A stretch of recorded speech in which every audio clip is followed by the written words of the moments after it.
మల్లె కళ్ళే పలుకుతున్నది ఆ జానపదం జల్లుమన్నది ఆ జానజతై అల్లుకున్నది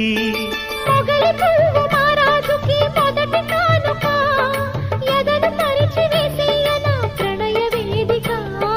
మల్లె నవ్వు మారాణి ఈ గొల్ల గోపిక మూగ మనసు వింటున్నది మురడి గీతిక